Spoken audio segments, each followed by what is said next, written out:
হ্যাঁ, নমস্কার। আমরা জলভাষা উচ্চতর মাধ্যমিক বিদ্যালয় থেকে স্কুলটি অবস্থিত পানিসাগর মহকুমার ধর্মনগর নর্থ ত্রিপুরায়। আমরা বিকশিত ভারত বিল্ডাথনে কাজ করছি। তো এই হিসাবে আমরা এখানে একটি প্রজেক্ট তৈরি করেছি।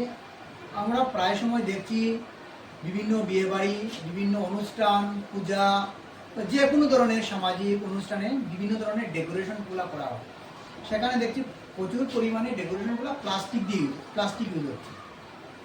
বিভিন্ন ধরনের ফুল, মালা বা যে কোনো ধরনের ডেকোরেশন এগুলো প্লাস্টিক দিয়ে তৈরি হয়।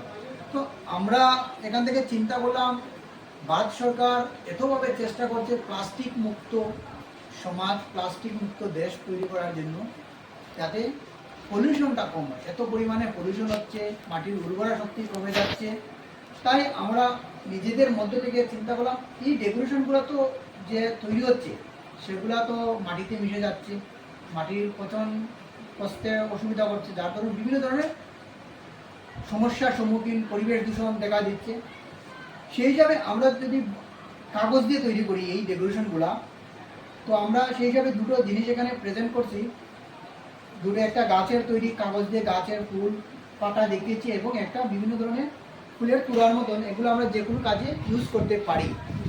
তো এই জিনিসগুলা যদি আমরা প্লাস্টিকের বদলে ইউজ করি, তাহলে এগুলো যেমন একদিকে মাটির উর্বরা শক্তি বাড়বে, একটা প্লাস্টিক মুক্ত হবে, ধীরে ধীরে প্লাস্টিকের যে ব্যবহার এটা কম হবে। সেই দিক দিয়ে বিবেচনা করে এগুলো আমরা চাই যে কোনো ধরনের অনুষ্ঠানে এইভাবে জিনিসগুলো তৈরি হোক। এতে আমাদের যে গ্রামীণ অর্থনীতিটা ধীরে ধীরে এগিয়ে যাবে।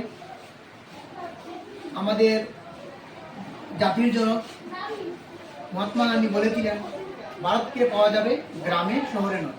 এই গ্রামে থেকে আমরা শুরু করতে চাই, যেহেতু আমাদের গ্রামীণ স্কুল, গ্রামের মধ্যে আমরা এগুলো প্রচার করব, এগুলো যাতে প্লাস্টিক থেকে আমরা সরে আসি এবং প্লাস্টিক মুক্ত সোসাইটি বা সমাজ তৈরি করতে পারি।